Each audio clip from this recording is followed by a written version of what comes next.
Hello, online class. Yes, sir. Okay, audio, video fine. Yes, sir.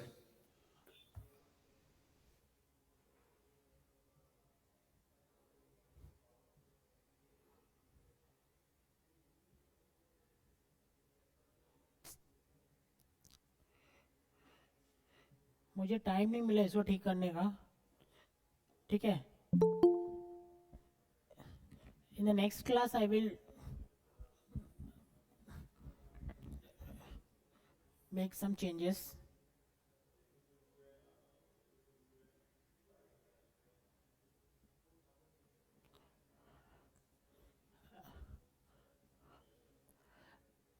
मुझे time नहीं मिला इसको ठीक करने का. ठीक है. I was busy today. yesterday I end up with class at 8:30. तो आज का टाइम में मुझे मिला नहीं. आई विल ट्राई कि नेक्स्ट क्लास जब हो तो उसको मैं ठीक कर दूँ. ओके.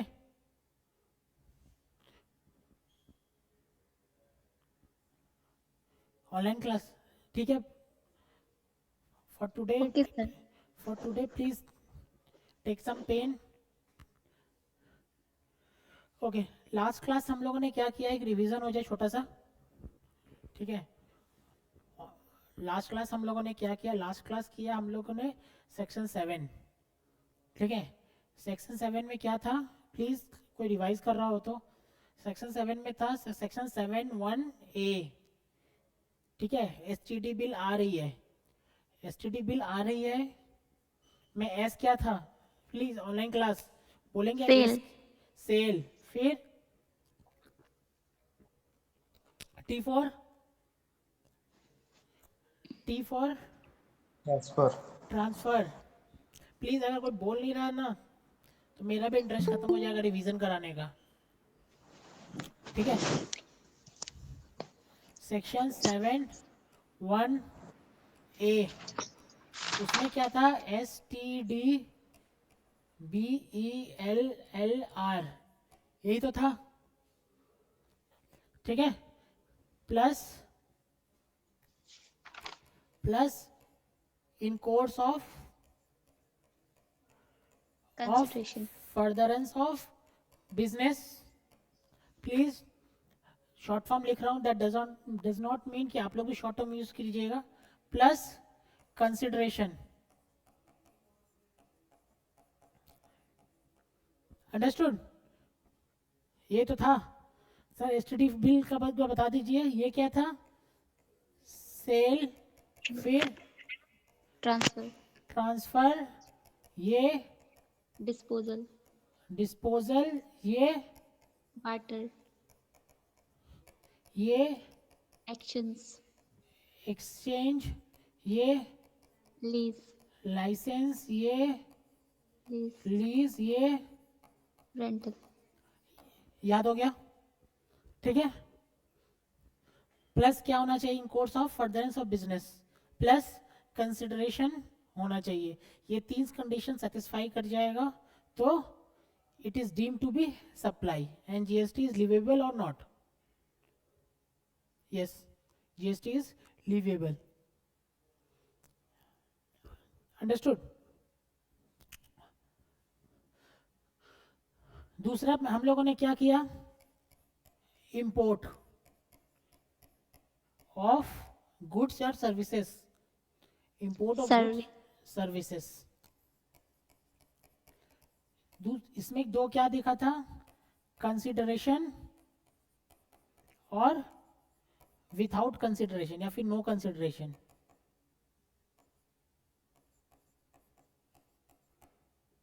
यही तो है. विथआउट कंसिडरेशन या नो कंसिडरेशन. विथआउट कंसिडरेशन में क्या है, कंसिडरेशन में कंसिडरेशन में क्या था, furtherance of business. Furtherance of business और और नॉन। फर्दरेंस ऑफ बिजनेस था. और क्या था एक, non furtherance of business.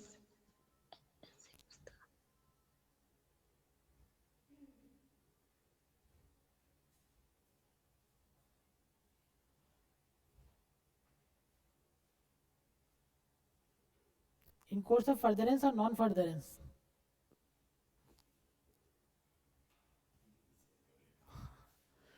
ठीक है, नॉन फर्दरेंस ऑफ बिजनेस।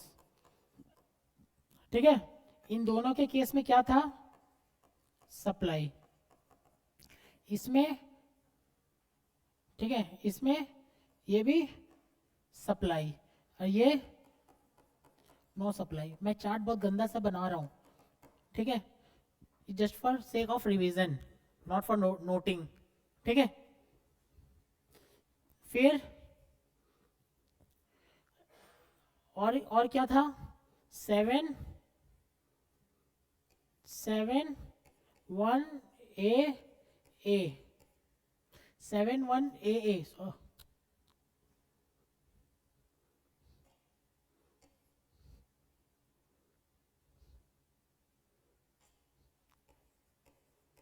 यही तो था। 7 1 A क्लब हो या फिर मेंबर हो, एक दूसरे को एक कोई एक्टिविटी कर रहे हैं या फिर कंसिडरेशन एक्सचेंज कर रहे हैं इसके अगेंस्ट में, तो सप्लाई। ठीक है, ये 3 करके हम लोगों ने खत्म कर दिया था। ठीक है, next deemed supply. Schedule 1, there are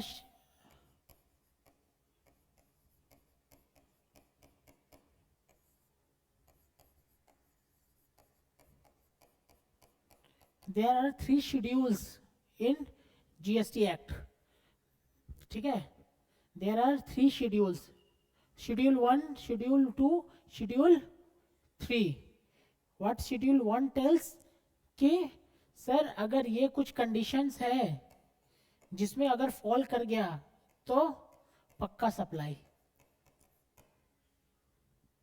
ठीक है, ये जो कंडीशंस है इसमें अगर फॉल कर गया तो 100% supply.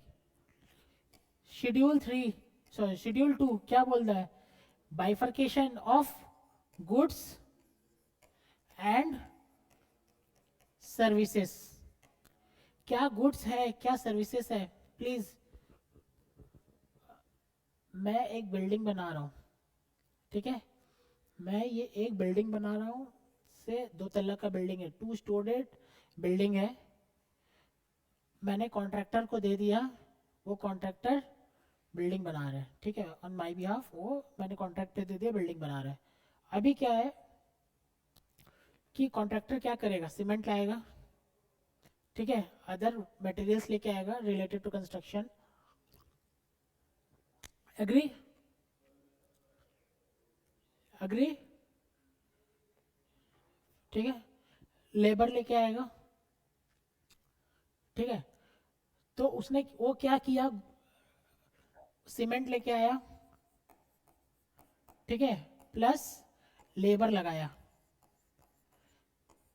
Cement is goods, labour is service, है कि नहीं? सर अब इसको ये बिल्डिंग बनाया है, उसको हम लोग क्या कैटेगराइज करेंगे, गुड्स या सर्विस? गुड्स या सर्विस?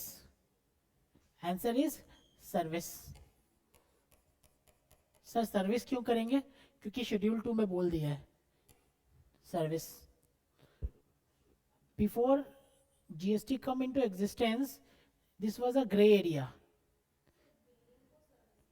ना ये जो मैंने सर्विस उससे लिया है ना, मैंने जो उसे कॉन्ट्रैक्टर को दे के उससे कॉन्ट्रैक्टर को बोले कि ये वाला बिल्डिंग बना दो, वो जो बिल्डिंग बनाया है ना उसके अगेंस्ट में वो जो बिल मुझे करेगा, वो बिल क्या बोल के करेगा? गुड्स दिए या सर्विस दिए? आंसर दिया सर्विस दिए। अंडरस्टूड?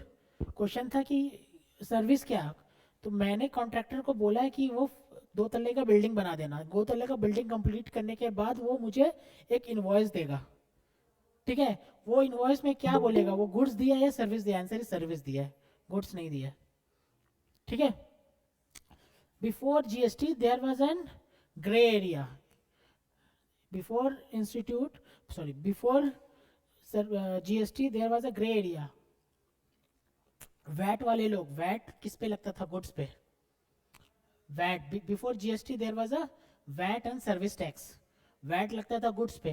वैट कौन कलेक्ट करता था? State government.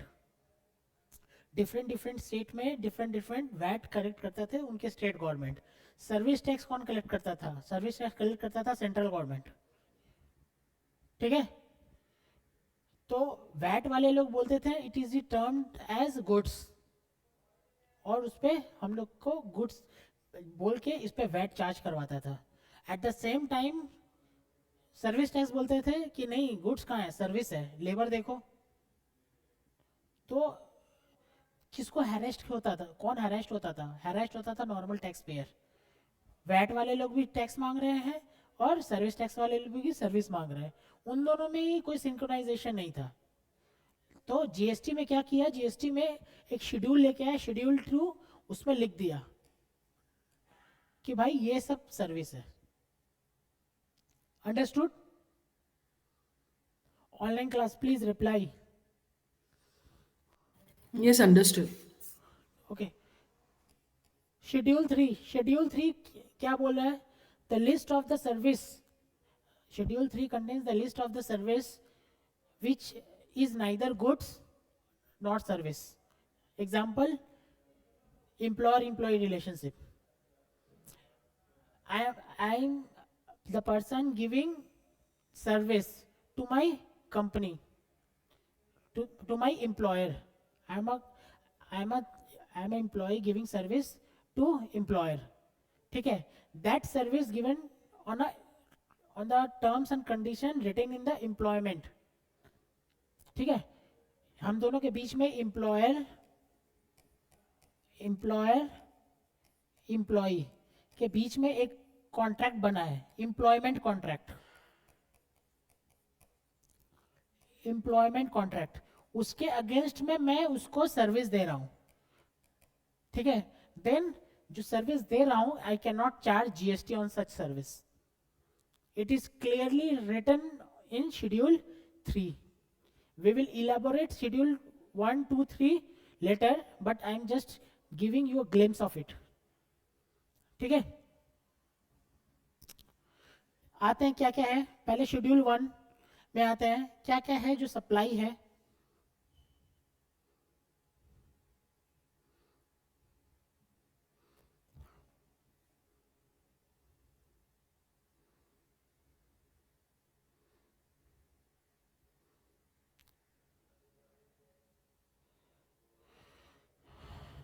ठीक है,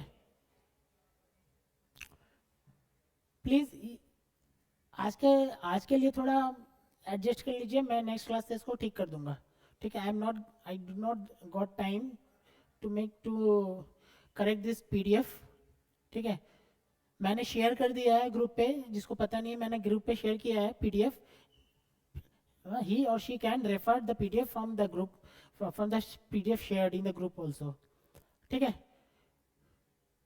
सप्लाई शेड्यूल 1 देखिए,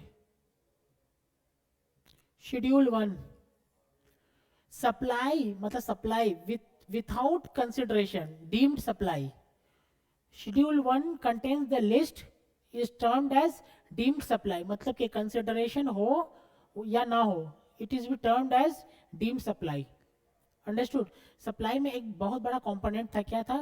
it should, the consideration should be there, ठीक है। बट शेड्यूल 1 में, schedule 1 read with section 7(1)(c), section 7(1)(c), section 7(1)(a) पढ़ लिए, सेक्शन 7(1)(a) पढ़ लिए, सेक्शन 7(1)(b) पढ़ लिए। बी क्या था? इंपोर्ट ऑफ सर्विस, ठीक है। अब सेक्शन 7(1)(c), ये वाला section 7(1)(c, section 7(1)(c read with schedule 1. ठीक है, सेक्शन 7(1)(c क्या बोल रहा है? This includes all supply made to a taxable person और a non taxable person even if the same is without consideration. Consideration हो या ना हो, the list written in schedule 1 should be termed as deemed supply. Understood? These are specifically mentioned in schedule 1 appended in CGST Act. As per schedule 1, the following four cases, there are only 4 cases. Supplies made without consideration will be treated as supply under section 7. ठीक है, क्या क्या 4 cases है देख लेते हैं एक बार.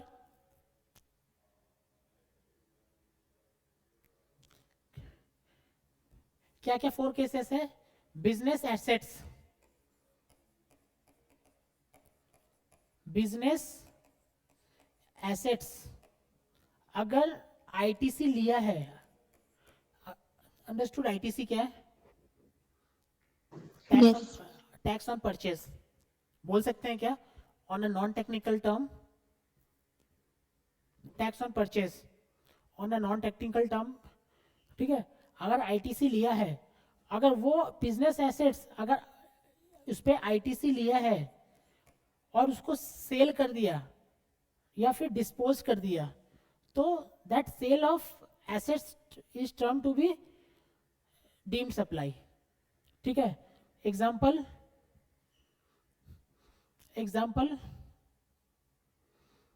X limited purchase and assets of rupees 1 lakh. ठीक है, इस पे जीएसटी कितना हुआ है? 18%, 18,000. ठीक है, इस पे 2 केस हो सकता है, आईटीसी अवेल्ड और ITC not availed.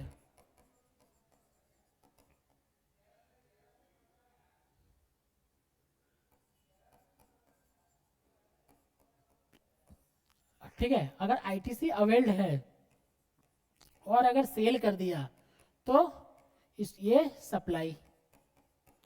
Not availed है, सेल किया है तो नो सप्लाई.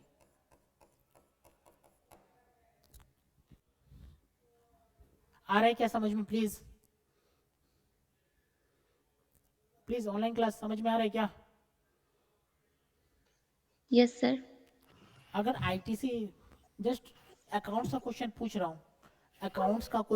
रहा हूं, अगर आईटीसी अवेल्ड नहीं किया है तो मेरा बैलेंस शीट में फिक्स्ड एसेट्स में कितना दिखाएगा?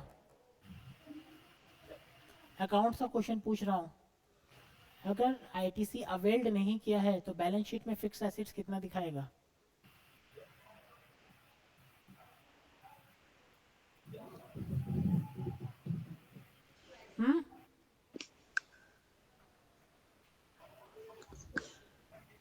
जितना परचेज किया होगा उतना.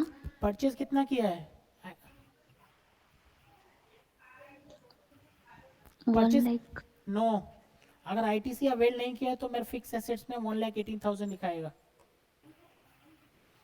अगर आईटीसी अवेल्ड किया है तो मेरा फिक्स एसेट्स में कितना दिखाएगा? 1 लाख. और 18,000 कहाँ दिखाएगा? क्रेडिट लेजर में.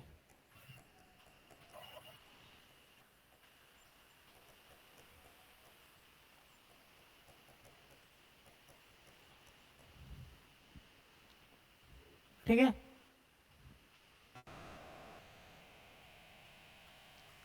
ऑनलाइन क्लास समझ में आ रहा है क्या? जी sir. Okay, second question, depreciation किस पे चार्ज होगा? यहाँ पे डिप्रिसिएशन किस पे चार्ज होगा? 1 लाख पे कि 1,18,000 पे?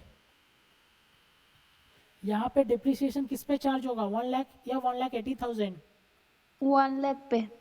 1 नहीं, 1,18,000. 1,18,000 होगा.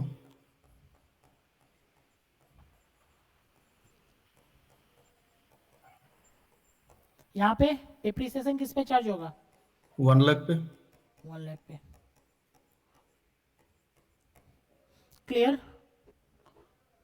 यस। ओके सर, अब आईटीसी क्या है? ITC is a benefit, am I right और wrong? Yes sir.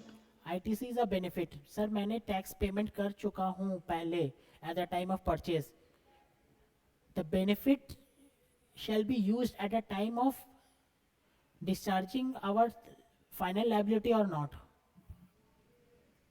The benefit taken as a form of in a form of ITC shall be used at a time of discharging final liability or not?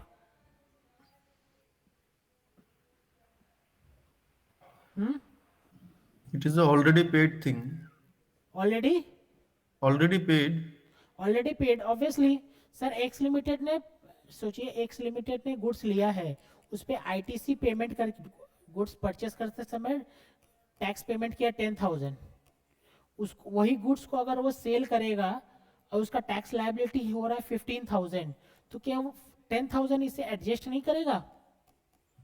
हाँ करेगा, but already पे किया उन्होंने ही, खुद ही पे किया। Sir वो तो ऑलरेडी पेड है तो ही तो एडजस्ट कर पा रहा है ना, हाँ अगर पेड नहीं रहता तो एडजस्ट नहीं कर पाता। तो बोल सकते हैं ना it is 10,000 is a benefit for a tax payer. Benefit what? Benefit of tax already paid in at the time of purchase. The benefit to be used at the time of final payment at the time of sale. Understood? Yes. तो अगर x limited, कोई भी x limited या कोई भी person अगर कोई business assets purchase किया है, बिजनेस एसेट्स परचेज किया है, अगर उसके ऊपर आईटीसी ले चुका है और उसको सेल कर रहा है, तो वो जो सेल करेगा that is that to be termed as supply as per schedule 171C। ठीक है? अगर सेम वही भी अगर आईटीसी नहीं लिया है फिर उसको सेल कर रहा है, तो ऑब्वियसली बात है उस सेल पे कोई सप्लाई नहीं है, तो नो जीएसटी इज पेबल। ठीक है?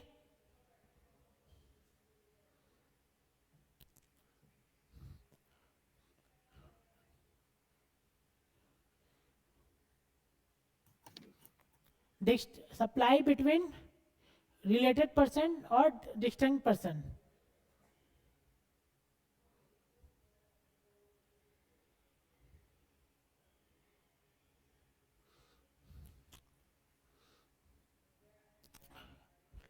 सोचिए मेरा कंपनी है एल लिमिटेड, कहाँ पे? दुलियाजान में। केस सुनिए, ठीक है? मेरा कंपनी है दुलियाजान में, ठीक है, रजिस्टर्ड इन दुलियाजान। एक और मेरा मेरा कंपनी दुलियाजान में हो सकता है और सेम कंपनी डिफरेंट स्टेट में हो सकता है कि नहीं हो सकता है? हो सकता है। ठीक है? यस। से राजस्थान में है, से गुजरात में है, से गुवाहाटी में है, से जोरहाट में है, से कोलकाता में है। आ रहा है समझ में? मैं रिलेटेड पर्सन बता रहा हूं आपको, ठीक है? अगर लेमैन लैंग्वेज में बोल दूं, लेमैन लैंग्वेज में, तो all how many entities are there? 3 to 5 1 6 entities are there. ठीक है? All are related because of having same management sitting in the board, है कि नहीं है? Same management sir. Sitting in the board, all are having, all are related person.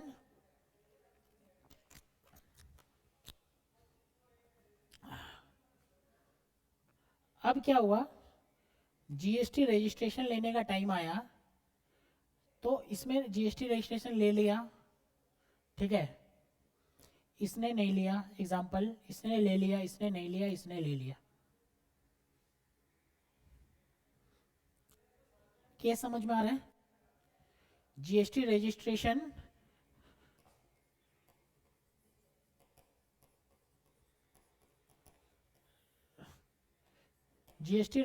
इसने ले लिया, मतलब कि यूनिट इन राजस्थान ने जीएसटी रजिस्ट्रेशन ले लिया, यूनिट इन गुजरात ने नहीं लिया, गुवाहाटी ने ले लिया, जोरहाट ने ले लिया और कोलकाता ने ले लिया रजिस्ट्रेशन। ये दुलियाजान कहाँ पे है? असम, ठीक है। ये गुवाहाटी कहाँ है? असम। ये कहाँ है? असम, ठीक है sir. Assam, Rajasthan different state, related percent as per GST section 25 subsection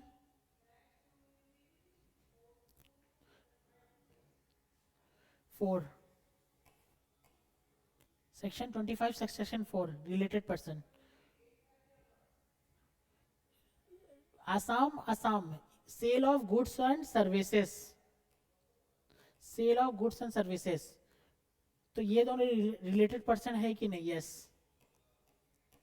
related person.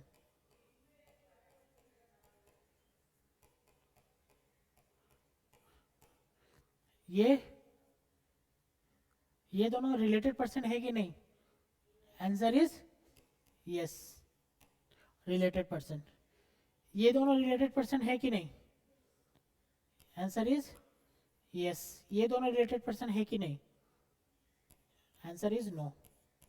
ये दोनों यस। क्वेश्चन में बोला है, लॉ में बोला है, if you have a registration, if सोचिए आप you are having business with same vertical, same business vertical मतलब क्या है कि on a pan India basis you are manufacturing और you are supplying same goods and services. मैं bottle ही बेचता हूँ, ठीक है, बॉटल के संग रिमोट नहीं बेचता, ठीक है। एग्जाम्पल जैसे ITC is manufacturing multiple business और single business, manufacturing multiple product और single product. ITC multiple product और सिंगल प्रोडक्ट, मल्टीपल प्रोडक्ट, ठीक है। ITC is manufacturing multiple product, लेकिन मैं अज्यूम कर रहा हूं कि I am the company who producing single type of product, ठीक है, हैविंग सेम बिजनेस वर्टिकल, ठीक है। तो बोला गया है अगर आपका सेम बिजनेस वर्टिकल है और सेम बिजनेस वर्टिकल है तो in one state you can take only one registration, ठीक है। In one state you can take only one registration. अगर वन रजिस्ट्रेशन ले लिए तो सर अगर आप वन रजिस्ट्रेशन ले लिए तो सेम रजिस्ट्रेशन, अगर आप वन रजिस्ट्रेशन ले लिए, ठीक है, तो आप अगर गुड्स और सर्विस अगर एक दूसरे को देंगे ना तो उस पर टैक्स नहीं लगेगा,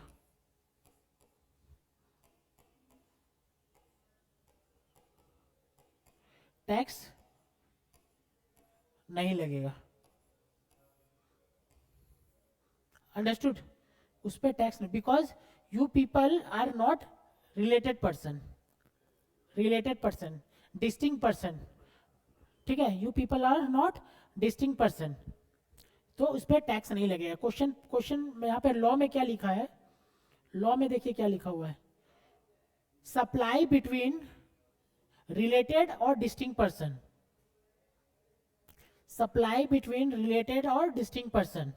if a related person is supplying goods or services to related person, ठीक है। if a related person supplying goods or services to another related person, goods or services to another related person, then that supply is to be termed as deemed supply. ठीक है, और मैंने आपको यहाँ पे क्या बोला है कि अगर आपका एक स्टेट और सेम स्टेट है तो आप दोनों रिलेटेड पर्सन नहीं है. अगर रिलेटेड पर्सन नहीं है देन नो सप्लाई. अंडरस्टूड? अगर रिलेटेड पर्सन नहीं है देन नो सप्लाई. अगर रिलेटेड पर्सन है तो सप्लाई. इफ अ बिजनेस, अगर आपका दुलियाजान में ऑलरेडी एक बिजनेस सेटअप था, एक रजिस्ट्रेशन नंबर लेके रखे थे, then you do not you may not take the registration in Jorhat also. आपका जो रजिस्ट्रेशन नंबर यहाँ रहता वही रजिस्ट्रेशन नंबर यहाँ रहता. तो सेम रजिस्ट्रेशन नंबर पे सेल परचेस कोई सप्लाई नहीं. सिमिलरली अगर गुवाहाटी कहाँ है? In the state of Assam. Assam में अगर सेम अगर रजिस्ट्रेशन नहीं लेके रखते तो अगर आसाम में भी रजिस्ट्रेशन या गुवाहाटी में भी रजिस्ट्रेशन नहीं लेके रखते तो ये भी नॉन टैक्सेबल हो जाता, नो सप्लाई. बिकॉज अगर यहाँ पे रजिस्ट्रेशन नहीं रहता तो ये क्या होता, ये नॉन रिलेटेड पर्सन, तो ये भी नो सप्लाई. लेकिन अदर स्टेट में ऐसा नहीं है. इफ ये जो कंडीशन बोला है ना, ये कंडीशन बोला है in the same state. In other state you must have to take the registration. ठीक है, in other state you must have to take the registration. Gujarat, other state you have to take the registration. आपने registration नहीं लिया है, it may have penal consequences. ठीक है, मेरे example में मैंने नहीं दिया. ठीक है, तो आपको रजिस्ट्रेशन गुजरात में भी लेना पड़ेगा और गुजरात में भी सेल परचेज होगा तो it is term to be related person transaction और टैक्स वुड बी लिवाइबल.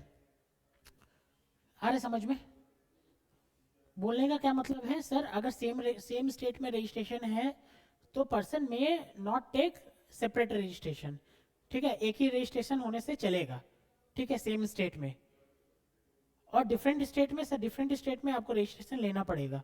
और डिफरेंट स्टेट में रजिस्ट्रेशन लेने पे अगर I am sending my stock to related person of another state तो जीएसटी इज लिवाइबल. एक एग्जांपल और, मेरा रजिस्ट्रेशन है दिल्ली में. ठीक है,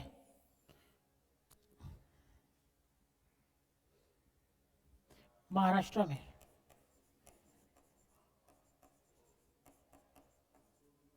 ठीक है,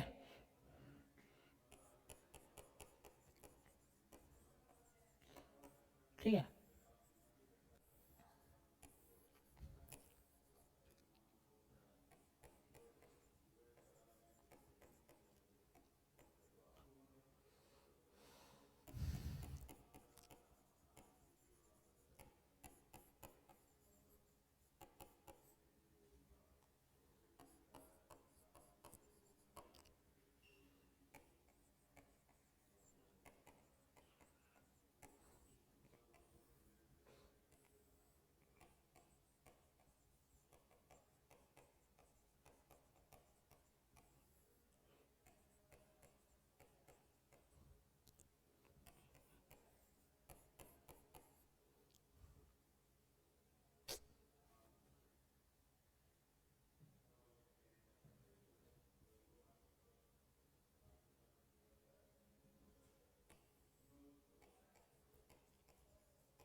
ये बताइए, ऑनलाइन क्लास एक बार इसका आंसर दीजिए. I have a registration in Mumbai, Maharashtra. ठीक है, मेरा डिफरेंट ब्रांच है डिफरेंट जगह पे. ठीक है, क्या क्या है, नागपुर में है, मुंबई के किसी और स्टेट में है, नासिक में है और दिल्ली में है. ठीक है, मैंने रजिस्ट्रेशन सेपरेट रजिस्ट्रेशन लेकर रखा, नागपुर में नहीं लिया है, मुंबई में ले लिया है, नासिक में नहीं लिया है, दिल्ली में नहीं लिया है। आ रहा है क्या समझ में? प्लीज रिप्लाई यस, बताइए, सप्लाई है कि नहीं है? मुंबई और दिल्ली में है। नागपुर में नहीं है। नो सप्लाई, ठीक है। मुंबई में, नहीं, मुंबई में मुंबई में है। यस सप्लाई, नासिक में नो। नो सप्लाई, दिल्ली में यस। यस। आ रहा है समझ में? प्लीज इसको उतार लीजिए, उसमें उतार लीजिए ये दो एग्जाम्पल, कॉपी कर लीजिएगा ये दो एग्जाम्पल।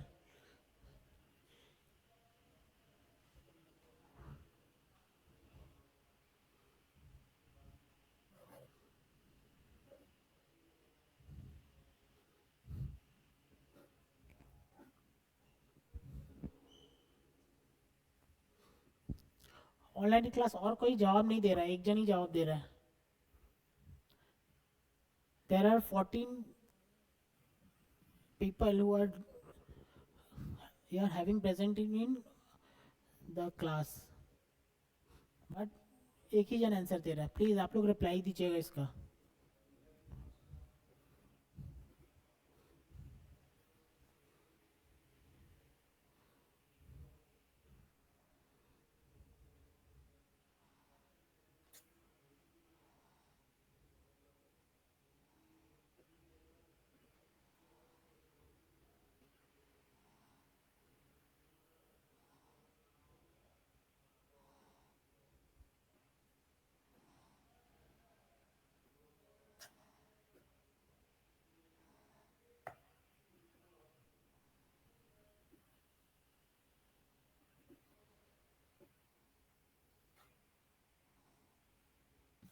ठीक है, नेक्स्ट।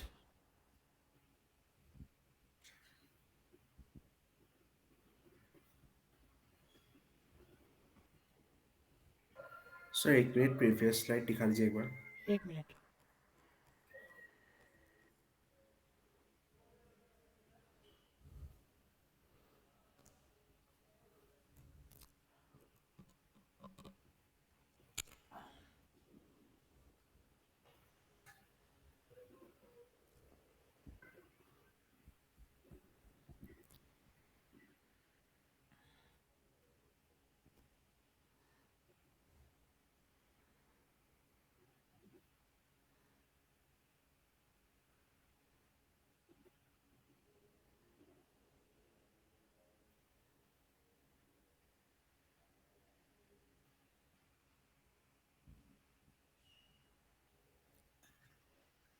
नेक्स्ट।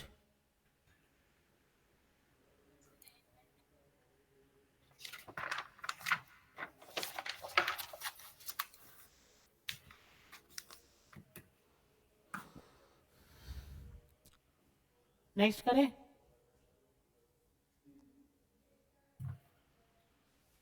सर एक मिनट।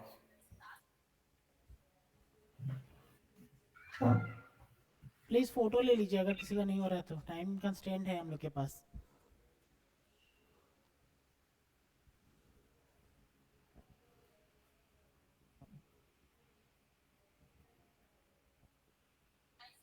Done sir.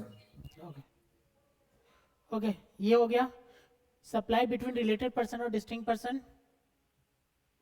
ठीक है, रिलेटेड पर्सन सेलिंग गुड्स और सर्विसेज टू डिस्टिंक्ट पर्सन, तो सप्लाई ऑफ गुड्स रहेगा तो डीम्ड सप्लाई। ठीक है, provided if a employer giving the employee more than, if a employer giving the employee gift which is more than equal to 50,000 in a year,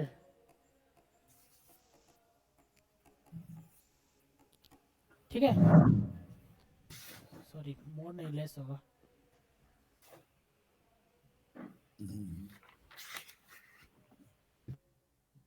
less than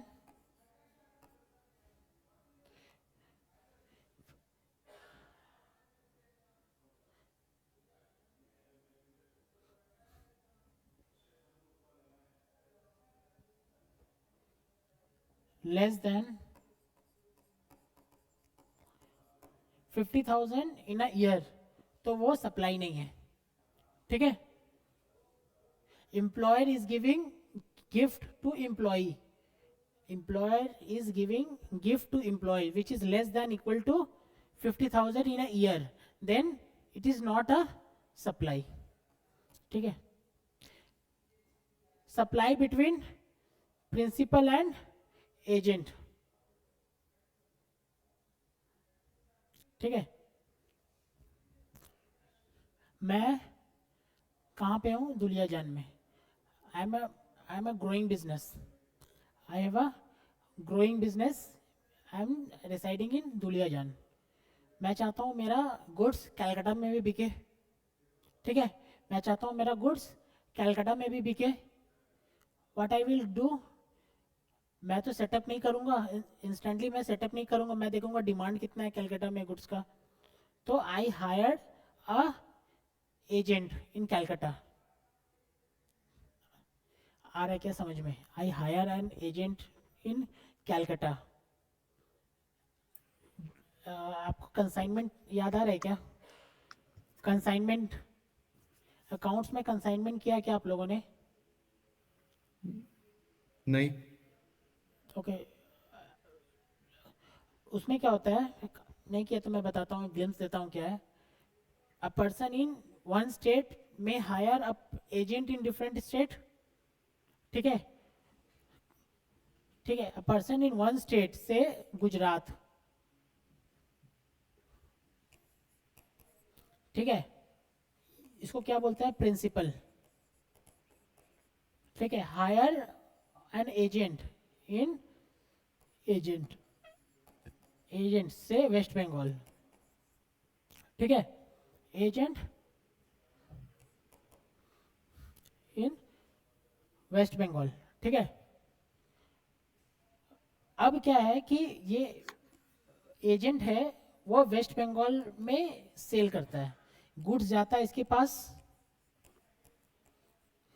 वो goods इसको pass on कर देता है। आ रहे समझ में बिजनेस मॉडल? वो goods इसको पास ऑन कर देता है थर्ड पर्सन को, ठीक है, ये कस्टमर, ठीक है। अब गुड्स पास ऑन कर देने के बाद वो क्या करता है कि ये वेस्ट बंगाल वाला इसको पैसा कंसिडरेशन दे देता होगा इससे लेके, ठीक है, ये इससे लेके इसको कंसिडरेशन दे देता होगा। तो transaction between principal and agent, transaction between principal and agent is termed to be a supply under section 7(1)(c). आ रहा कंडीशन समझ में? प्रिंसिपल है, एजेंट है, प्रिंसिपल ने गुड्स दिया है एजेंट को, एजेंट ने वही गुड्स किसको दे दिया है? कस्टमर को, ठीक है। तो इन दोनों के बीच में जो ट्रांजैक्शन है, इवन विथआउट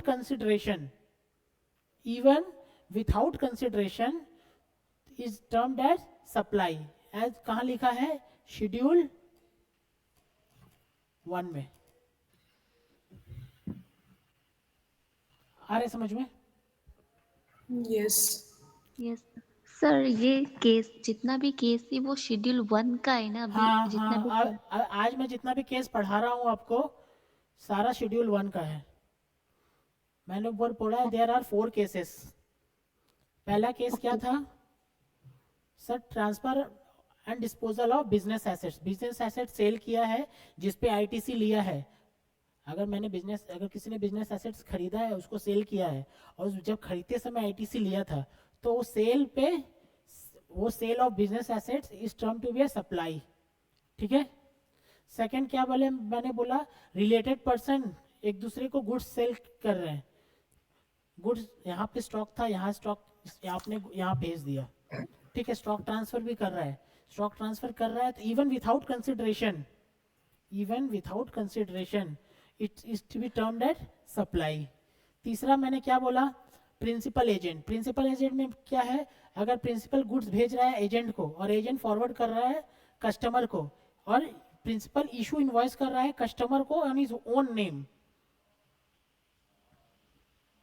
प्रिंसिपल गुड्स भेजा है एजेंट को, एजेंट ने क्या किया है, गुड्स किसको भेज दिया है, कस्टमर को। इस गुड्स के संग एक इनवॉइस भी दिया था, ठीक है। प्रिंसिपल का नाम है से पी, एजेंट का नाम है ए, कस्टमर का नाम है सी।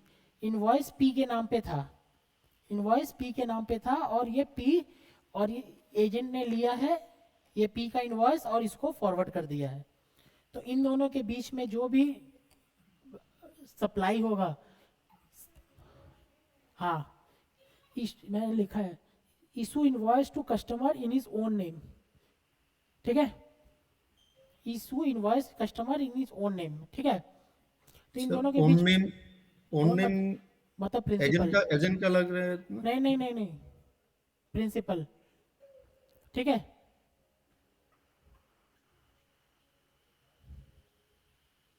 प्रिंसिपल, ठीक है। तो यहाँ पे ये इसको इस मतलब इन दोनों के बीच ट्रांजैक्शन को सप्लाई बनेंगे बोलेंगे, इवन विथआउट कंसिडरेशन, ठीक है। Similarly, agent receive goods on behalf of principal and receive invoice in his own name. Agent receive goods on behalf of principal and receive invoice in his own name. तो भी आपका supply है, मतलब हाँ same अगर वहां पे क्या था सर, प्रिंसिपल था, एजेंट था और कस्टमर था, ठीक है। प्रिंसिपल से गया था एजेंट को, एजेंट से आया था कस्टमर को, ठीक है। अब क्या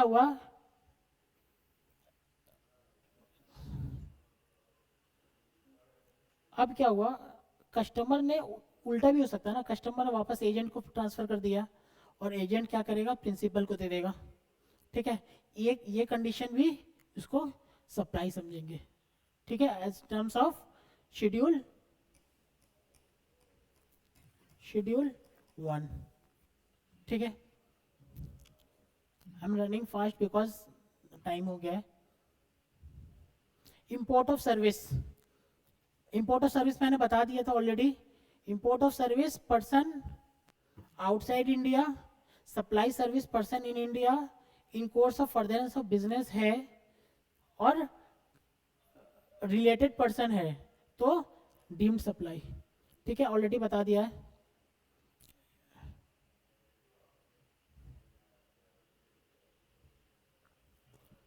इंपोर्ट ऑफ सर्विस का इसका हो गया था चार्ट का बात पूरा,